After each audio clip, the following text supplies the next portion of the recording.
Waalaikumsalam warahmatullahi wabarakatuh. Oke, kedengar ya, saya sedang mulai juga merekam. Hari ini kita masuk ke pertemuan 9 mata kuliah interaksi manusia komputer. Sebentar saya akan share materinya. Oke, terlihat? Lihat, Bu. Oke. Kita masuk pertemuan 9 user centered design. Nah, jadi di sini kita akan belajar tentang bagaimana si pengguna itu mendesain, ya. Mendesain di sini ngapain sih? Merancang, ya, merancang dari user centered design. Oke. Definisi user centered design adalah proses merancang alat seperti interface pada sebuah web atau aplikasi.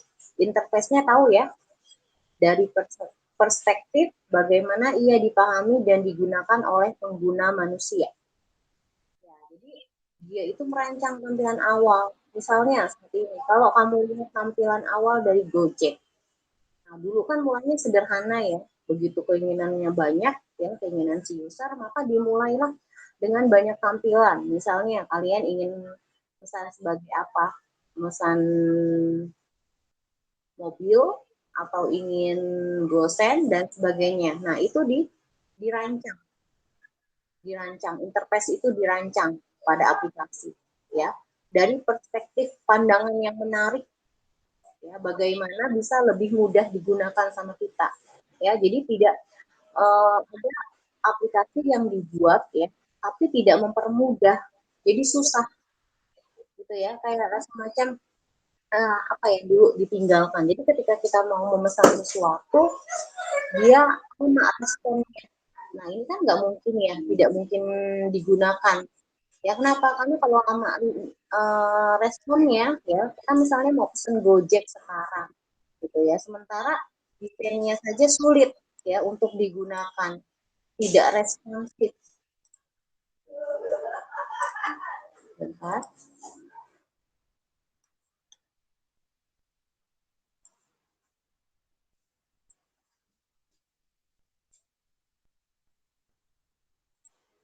Sementara desainnya saja sulit untuk dipahami ya. Jadi kayak kalau kita mau bikin misalnya IKTP gitu kan ya. Nah, IKTP itu kan kalau sekarang kita bisa langsung buka aja ya pendaftarannya. Jadi kita masukkan nik kita dan sebagainya. Nanti kita akan dimintai kode verifikasi di handphone. Ya, begitu misalnya kita lihat kode verifikasi di handphone nggak masuk, ya SMS nggak ada, di nggak ada, itu kan sulit ya. Nah, orang juga bingung bagaimana ini kita mau membuat KTP, ya kan? Misalnya KTP kalian hilang, itu kan susah. Ya, berarti ini tidak apa? Tidak user apa? Tidak mempermudah, ya. Jadi proses merancang ini diharapkan apa? Lebih mudah digunakan oleh pengguna, ya. Makanya itu kalau yang mudah itu sekarang apa? Banyak digunakan ya. Contohnya Gojek ya, banyak. Karena kenapa? Gampang, responnya cepat gitu ya, langsung datang, langsung jadi gitu ya. Kalau kalian misalnya buat surat menyurat misalnya dari pemerintahan gitu.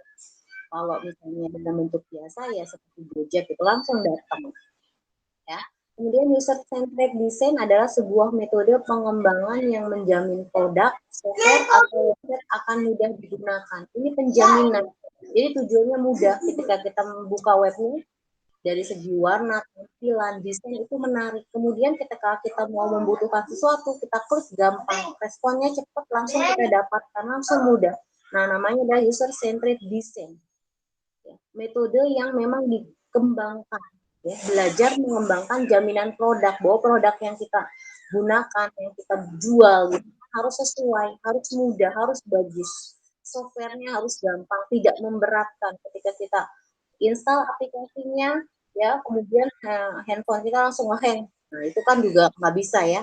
Atau website akan mudah digunakan, misalnya kita mau masuk sebuah website ya, website penjualan misalnya ya, penjualan online ya, Tokopedia. Kalau kita buka ya aplikasinya, kemudian dia susah gitu ya digunakan, kita mau membeli barang gimana caranya itu nggak dikasih tahu, kemudian barang yang kita sudah belajar, oh udah gini-gini, kemudian barang yang nggak datang, nah itu kan sulit digunakan. Nah ini berarti dia tidak memenuhi use-centered design, ya, tidak menggunakan metode use-centered design. Bagaimana metode pengembangan ini harus gampang, ya, mudah digunakan. Dalam penerapan user-centered design yang utama adalah bahwa user-centered design mengurangi resiko desainer membangun sistem yang salah. Ya, kadang antara programmer ya, ada juga yang mendesain sistem salah. Ya, yaitu sebuah sistem yang tidak diminta atau diinginkan oleh user. Ketika kita mau pesen Gojek ya, kemudian kita tidak tahu alamat kita gitu kan ya, kemudian dia tidak mencantumkan, nah itu kan salah. Ini kalau bagaimana Gojek mau datang gitu ya menjemput kita kalau dia tidak memberikan lokasi kita. Kemudian di mapsnya tidak ada jalan, tidak ada peta yang harus dikunjungi gitu kan ya. Nah ini kan salah. Jadi kalau kita mau desain suatu aplikasi apapun itu harus matang, harus benar-benar direncanakan tahapan awal. Ya, dulu tuh Gojek aplikasinya tidak selengkap itu, tapi terus berkembang sampai ada Go Message ya. Karena dianggapnya ini jadi apa? Kebutuhan. Ya, jadi kebutuhan, jadi harus dikembangkan ya. Sekarang sudah pembayarannya pun sudah tidak menggunakan cash lagi, bisa dengan menggunakan OVO. Kenapa? Karena kedepannya semua tidak melakukan dengan tunai. Ya, termasuk nanti kedepannya pun motor kalian akan digunakan diganti dengan menggunakan motor listrik. Ya, diharapnya kedepannya tidak menggunakan bahan bakar bensin lagi. Oke, jadi yang salah, sistem yang salah itu tidak boleh dilakukan. Karena ini bingung si user ketika dia mau memesan sebuah aplikasi Gojek gitu ya, kemudian dia salah klik atau salah ya salah, misalnya dia pesannya motor kemudian yang tampilnya mobil gitu kan ya, kan dari biayanya otomatis sudah berbeda kan. Nah makanya itu penerapan desainnya itu harus jelas, yang mana yang motor, yang mana yang mobil. Kemudian ketika kita mau melakukan suatu perjalanan berarti harus ada peta map ya yang diberikan, berarti ada lokasi yang akan kita tuju ya, di situ jelas, kemudian biayanya dan sebagainya. Ya. The International Usability Standard ada ISO 13407 yang menetapkan prinsip-prinsip dan aktivitas yang mendasari user-centered design. Desain didasarkan pada pemahaman eksplisit tentang user, tugas, dan lingkungannya. Ya, jadi pemahaman eksplisit tersirat tentang apa yang diinginkan oleh user, tugas dan lingkungannya itu harus jelas. Kenapa? Supaya tidak salah mendesain. Ya, makanya itu harus matang. Ketika kita membuat suatu aplikasi atau program itu harus matang. Kenapa? Tujuannya untuk menghindari kesalahan yang tadi. Ya, pemahaman eksplisit tentang user, tugas, dan lingkungannya harus jelas supaya tidak salah pendesainannya. User terlibat di seluruh proses desain dan pengembangannya. Kenapa harus terlibat? Karena memang yang membutuhkan user. Jadi dia harus dilibatkan. Ketika kita mau membuat suatu program aplikasi misalnya tentang penjualan buah-buah secara online ya. Nah, buah dan sayur. Nah, itu kan harus melibatkan ibu-ibu. Kenapa? Karena ibu-ibu yang sering belanja gitu kan ya. Nah, kita harus melibatkan si user ya, desain dan pengembangannya sesuai dengan yang diharapkan oleh si user. Gitu. Ketika kamu ingin menjual misalnya penjualan jadi secara online gitu kan ya, sebuah aplikasi dan sebagainya. Nah, berarti kalau rokok cenderung kemana sih cowok ya, berarti kamu harus melibatkan justru laki-laki, bukan perempuan. Kenapa? Karena yang sering merokok ya laki-laki, dia yang tahu ya kan, sebuah aplikasi mempermudah gitu kan, atau memilih produk rokok yang gampang, yang murah gitu, yang bagus, atau rokok yang sehat, walaupun nggak pernah ada rokok sehat ya, karena semuanya rokok itu adalah membunuh secara tidak langsung ya. Desain didorong dan disempurnakan oleh evaluasi yang terpusat pada user ya, harus berpusat pada user. Kenapa tujuannya ya? Karena memang kita membuat itu untuk user, mempermudah, berarti terpusat pada user. Nah, desainnya pun disempurnakan dan dievaluasi harus melibatkan user.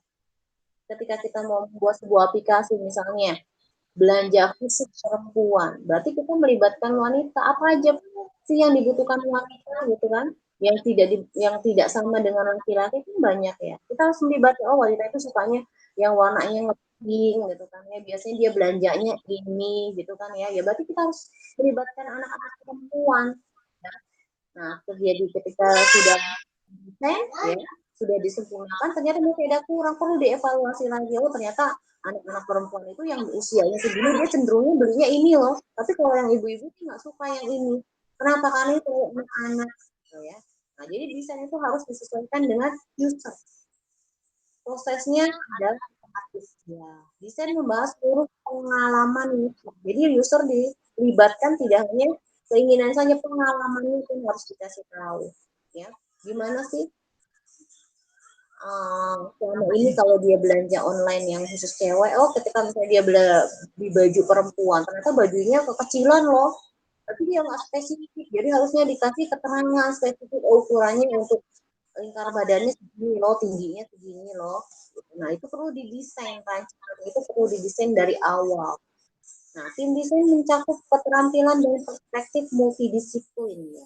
Dianggap harus multidisiplin, ilmunya harus banyak ya, keterampilannya harus sesuai ya, ya ibaratnya harus sempurna gitu ya. Kenapa? Karena ya mau sebenarnya ya kalau kita bekerja untuk orang ya sesuai dengan keinginan orang ya ditutup kesempurnaan sesuai, jadi nggak ada cacat gitu ya, nggak ada kekurangan apalagi kesalahan.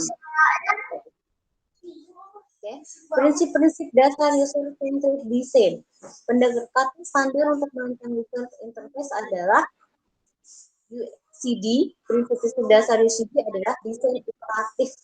Ya, desain iteratif ini yang sesuai dengan apa yang kita inginkan, mudah, tidak ada kesalahan, kemudian menarik, ya, tidak membuat orang jenuh gitu ya. Ketika pertama, aduh baru dibuat langsung susah digunakan gitu kan. Dan gitu dari segi tampilan ini tidak mudah gitu ya, tidak bagus mata, tidak enak gitu ya, kemudian tidak menarik dan sebagainya. Apalagi tidak sesuai dengan yang diinginkan, maka tidak, biasanya harus akan ditinggalkan. Fokus awal pada user dan tugas-tugasnya. Ya, fokus awal. Tugasnya pertama apa sih ketika kita mendesain suatu produk? Tujuannya buat apa? Mempermudah apa? Mempermudah belanja untuk siapa? Untuk laki-laki atau untuk perempuan? Gitu ya. Ketika sudah jelas untuk perempuan, biasanya apa yang dibelanjakan? Nah, biasanya setiap awal atau setiap hari atau setiap bulan, ya. Terus dia biasanya belanjanya ngapain sih? Buat apa saja? Kemudian evaluasi dilakukan secara terus menerus. Ya, jadi harus ada evaluasi. Misalnya, oh kenapa ini penjualan kita menurun, ada yang kurang ya? Ya, apa yang dikurangi itu evaluasi dicek. Kenapa terjadi penurunan dan sebagainya. Oke. Proses software engineering tradisional biasanya menggunakan model waterfall. Ya, alur pada model ini dijalankan secara linear, satu tahap selesai, lalu berlanjut ke tahap yang berikutnya. Ini persennya lagi ngajar. Oke, ini ada requirement ini adalah tahap dari model waterfall yang biasa digunakan dalam software engineering. Kita lihat ke dalam ini ya, bukan modul sih, jurnal. Ini sudah tampil jurnalnya. Sudah terlihat?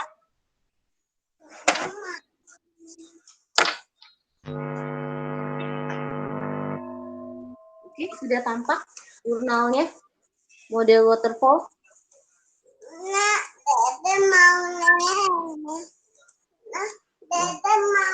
bentar. Kakak, kamu adanya dulu kakak. Ini lagi ngajar kakak. Bentar. Sudah tampil tidak? Enggak boleh. Ini Nina lagi ngajar. Enggak ada, Bu. Belum ada ya? Enggak ada, Bu. Contoh jurnal dengan menggunakan waterfall.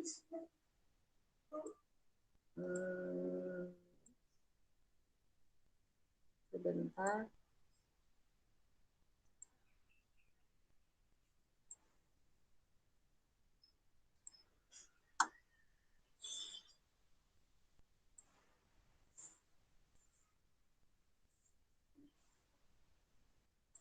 Belum ada ya, sebentar saya cari dulu.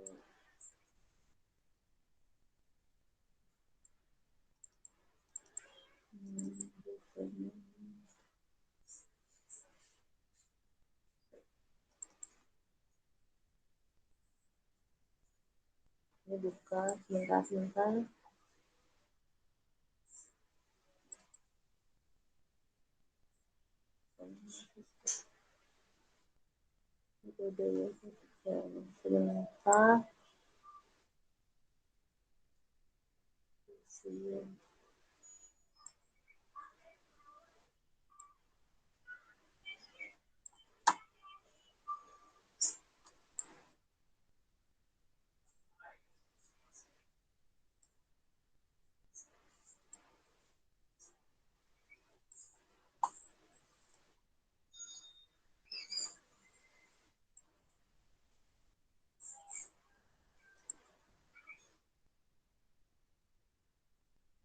Belum bisa.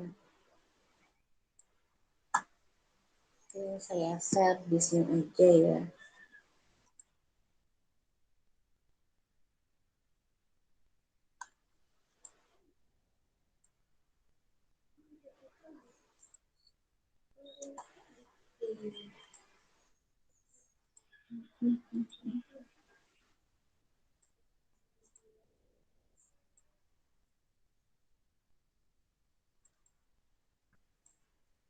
Oke, tampak tidak?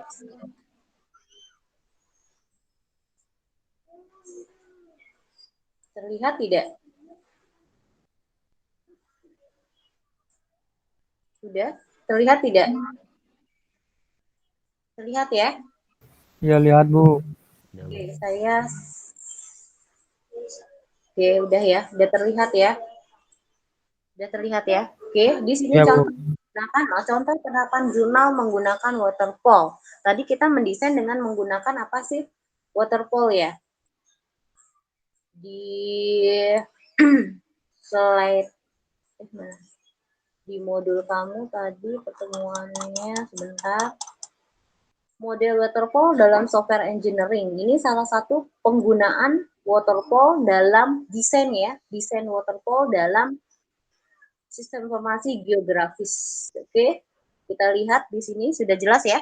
Ya, model waterfall, requirement design, system and software design, kemudian implementation and use unit testing, ini adalah kode, kemudian integration and system testing, operation and maintenance. Di sini adalah contoh penerapan model waterfall dalam sistem informasi geografis. Kita lihat di sini ada requirement analysis and design. Contohnya adalah layanan sistem, kendala, dan tujuan ditetapkan oleh hasil konsultasi dengan penggunaan yang kemudian didefinisikan secara rinci dan berfungsi sebagai spesifikasi sistem. Ya, jadi dalam model waterfall ini, di requirement ini layanan sistem dan kendala itu dimasukkan. Jadi dianalisa ketika kamu ingin membuat sebuah rancangan desain gitu kan ya. Nah, sistemnya harusnya seperti apa? Dirancang dulu ya. Jadi requirement analysis dan sistem ini digambarkan dulu. Apa saja yang harus masuk dalam requirement analysis dan definition ini. Ya, dijabarkan. Kalau dalam jurnal ini contohnya adalah layanan sistem, kendala, dan tujuan ditetapkan oleh hasil konsultasi. Ya, jadi layanan sistem itu nanti mau kemana? Digambarkan di sini. Kemudian sistem and software design. Kalau sudah kita menentukan ya requirement-nya tadi apa, persyaratannya apa, kemudian kita mulai desain. Ini mau bikin software-nya itu kayak gimana sih sistemnya?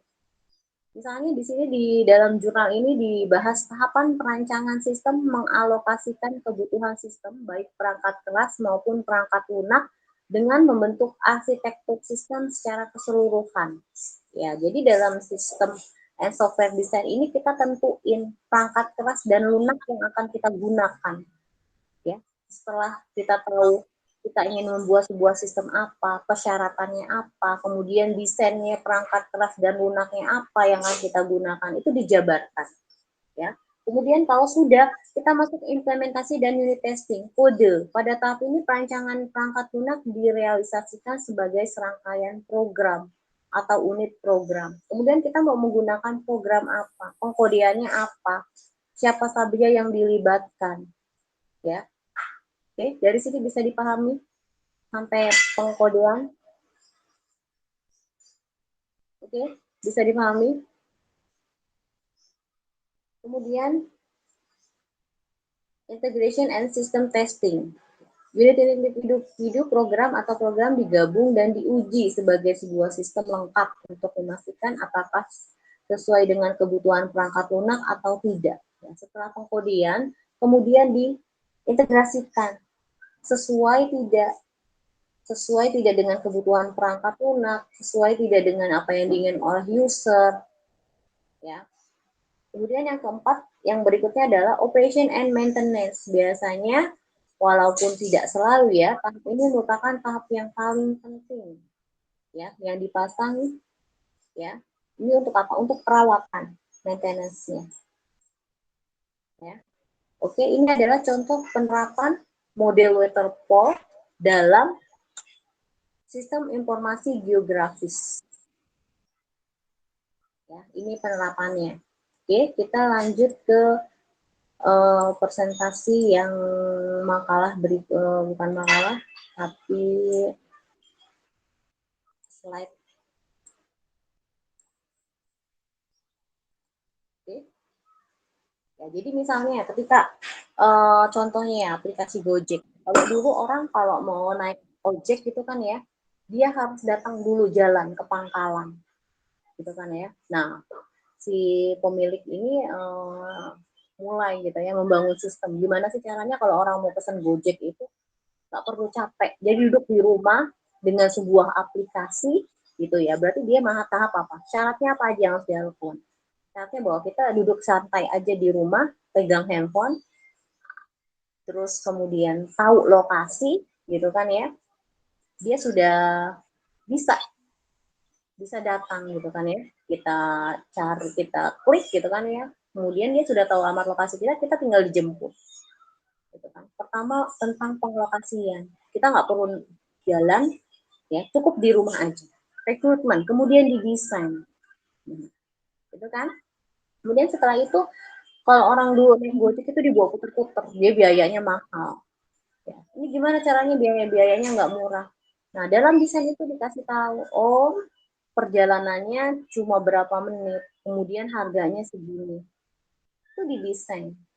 Dalam pengkodean jelas, terintegrasi, kemudian acceptance dan release. Nyata gitu kan ya. Ya, ini adalah model waterfall yang digambarkan dalam modul ini ya. Tapi kalau yang contoh dalam jurnal lain bisa juga. Nah, itu tadi yang saya berikan. Oke. Kemudian berikutnya, model waterfall tidak tepat digunakan untuk perancangan user interface karena sifatnya yang linier. Alasannya penggunaan user interface sifatnya beresiko. Belum memiliki cara yang mudah untuk memprediksi mana desain interface yang akan berhasil. Ya, dianggapnya beresiko. Kenapa? Karena ada kegagalan, ada kesalahan. Ya, punya tingkat kegagalan yang cukup tinggi. Ya, makanya bukan jarang sih, masih tidak tepat untuk digunakan dalam perancangan user interface. Dianggapnya punya resiko. Oke, dengan cara model waterfall diterapkan, user muncul hanya dalam dua proses, requirement analysis dan acceptance testing. Maka ketika desain kacau, proses waterfall tidak akan memberitahu kita sampai di proses akhir. Ini kekurangan, jadi sebetulnya setiap model ya itu punya kekurangan. Salah satunya model waterfall, dianggapnya apa? Ya ini kekurangannya. Waterfall tidak akan memberitahu kita sampai di proses akhir. Kenapa? Karena muncul hanya dalam dua proses, yaitu requirement analysis dan acceptance testing. Dianggapnya tidak full dari requirement sampai realize. Ya, jadinya kadang apa? Beresiko. Ini adalah kekurangan. Jadi setiap metode punya kekurangan. Salah satunya nih model waterfall dianggapnya tidak memberikan memberitahu si user sampai proses akhir. Gitu. Nah, dianggapnya beresiko, makanya jarang digunakan. Oke, ketika masalah user interface muncul, masalah ini membutuhkan penyelesaian dramatis, requirement baru atau desain yang baru. Jadi awal lagi kita ulang lagi, mendesain lagi, mengkode baru, mengkode lagi gitu kan. Jadi mau ulang lagi terus. Kenapa? Linear gitu. Oke, prinsip dasar UCD, desain interaktif menawarkan cara untuk mengolah resiko dalam desain user interface. Software disempurnakan dengan perjalanan berulang pada siklus desain. Desain pertama sekali imajinasi, ya, desain. Jadi kamu tidak menggunakan yang tadi ya, model waterfall. Ini menggunakan desain. Pertama di desain kebutuhannya apa, digambarkan gitu kan ya. Kemudian implementasinya dalam bentuk fisik. Ya, kemudian evaluasi pengujian hasil. Jadi dalam desain interaktif hanya 3 ini saja modelnya. Kalau tadi banyak ya, ada 1, 2, 3, 4, 5, 6. Ya, kalau dalam model waterfall itu 2, 3, 4, 5. Nah, dalam model waterfall ini ternyata juga punya kekurangan. Nah, kemudian ada model desain interaktif. Ini lebih simple ya dianggapnya. Jadi ketika terjadi kesalahan, dia tidak perlu muter lagi gitu kan ya. Yang memperbaiki dari awal sama saja sebetulnya. Kalau desainnya salah, ya implementasinya juga salah. Gitu. Ya. Jadi pada dasarnya punya kekurangan dan kelebihan. Dalam proses desain interaktif untuk membuat user interface langkah-langkah sebagai berikut. Iterasi awal menggunakan prototipe murah, sketsa kertas, ya kayak kamu bangun rumah. Kamu mau bangun rumah tingkat misalnya, atau sederhana aja deh. Kan harus buat apa? Sketsa dulu ya, desainnya dulu. Kamar mandinya di sini loh, di belakang. Enggak, aku mau kamar mandinya di depan. Itu kan tergantung kita kan, yang mendesain. Kenapa? Karena buat kita. Kalau kita membuat sebuah aplikasi untuk user, masih harus tergantung user. Bagaimana desainnya? Desain paralel layak dilakukan dengan cara buat dan uji beberapa prototipe untuk mengeksplorasi alternatif desain. Menggunakan implementasi yang lebih lengkap setelah resiko UI dikurangi. Setelah mengevaluasi dan merancang ulang beberapa kali, cukup belajar agar menghindari pembuatan desain interface yang salah. Ya, setelah beberapa kali mengevaluasi ya tentu saja dia akan semakin mahir gitu ya, jadi kesalahannya semakin kecil. Mengimplementasikan desain UI dievaluasi lagi dan diperbaiki lebih lanjut. Semakin banyak iterasi yang dibuat, semakin banyak penyempurnaan yang dimungkinkan dalam desain. Menyimpan bagian-bagian desain yang berfungsi dan mendesain ulang bagian yang tidak berfungsi. Ya, ini lebih sederhana dibanding waterfall. Ya. Ini adalah contoh kertas. Lihat, ya, ketika kamu misalnya ini apa ini? Medium.com. Ya, rancangan awalnya seperti ini, mendesain. Ya. Ya, ini lebih mudah ya ketimbang menggunakan model waterfall ya. Jadi desain iteratif, desain iteratif lebih ini ya kelihatannya ya, lebih simpel ya. Kemudian prinsip desain UCD, fokus awal pada user dan tugas-tugasnya. Beberapa hal dan cara terkait fokus pada teknik mengerti user dan tugas-tugasnya. Ya, pada dasarnya kita harus tahu keinginan user dan tugas-tugasnya. Ya, mengenali user siapa, kelasnya siapa, error yang umum pada apa? Need finding yang sering ditemukan. Oke. Teknik mengerti user dan tugas-tugasnya, interview dan observasi. Melakukan interview dengan user, observasi langsung, mengamati bagaimana user memecahkan masalah. Ya, pada dasarnya harus apa? Riset. Ya, jadi semua yang dibuat itu harus riset. Kenapa ya? Sesuai dengan yang diinginkan. Ya, makanya kadang-kadang kalau orang luar itu buat mainan aja itu perfect gitu ya. Kenapa? Karena melakukan riset. Dia bikin mobil-mobilan aja riset. Gitu ya. Kemudian contextual inquiry. User menunjukkan bagaimana mengerjakan sesuatu dan sambil membicarakan. Ya, jadi membuat sesuatu harus ngobrol. Apa yang dibutuhkan, apa yang diinginkan, harus bicara, harus dijelaskan. Wawancara melihat dan menanyakan pertanyaan. Ya, tadi saya bilang kembali lagi kita harus melakukan riset. Participatory design, memasukkan user secara langsung dalam tim desain user Oke, ini kalau bisa baca ya, membantu dan evaluasi, mengenali user ya. Tadi saya bilang, usia, jenis kelamin, budaya, dan bahasanya harus dipahami. Kenapa? Karena beda-beda antara kamu misalnya orang Batak gitu ya, dengan orang Jawa itu kan beda. Kebutuhannya beda. Ya. Jadi harus kamu kenali pendidikan ya. Pendidikan yang hanya cuma lulusan SD dengan yang misalnya sarjana ya, tingkat penghasilannya berbeda-beda, pendidikannya berbeda-beda. Ya, itu kan harus kamu kenal. Keterbatasan fisik juga.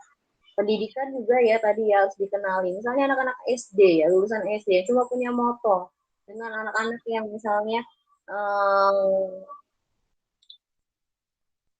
sarjana yang punya mobil kan kebutuhannya beda ya. Motor dengan mobil kan kebutuhannya beda. Keterbatasan fisik, pengalaman dengan komputer, motivasi dan sikap. Ya ini semuanya harus kamu kenali.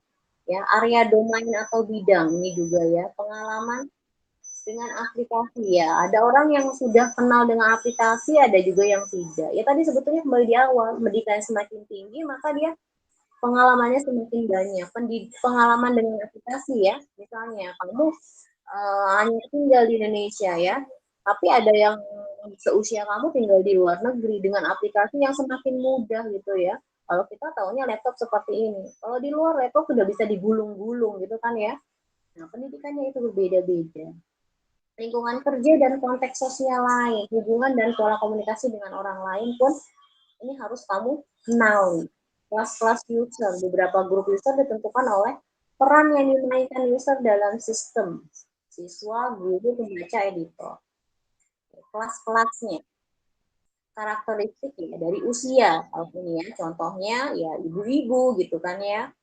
Kemudian dengan usia berapa, anak remaja gitu ya. Motivasi, mengadopsi awal sering menggunakan ya, atau hanya sebagai pengguna biasa. Oke, berikutnya adalah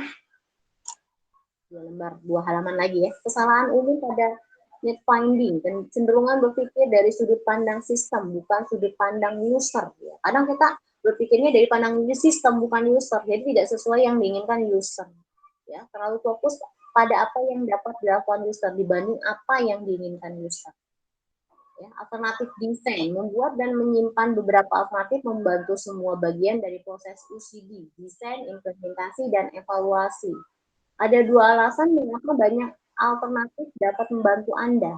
Manusia lebih baik dalam membandingkan sesuatu daripada memberi nilai pada suatu hal. Ya, kadang kita lebih suka membandingkan ya, dibanding memberi nilai. Oh ini lebih mudah loh ya kita tinggalkan. Pada dasarnya seperti itu.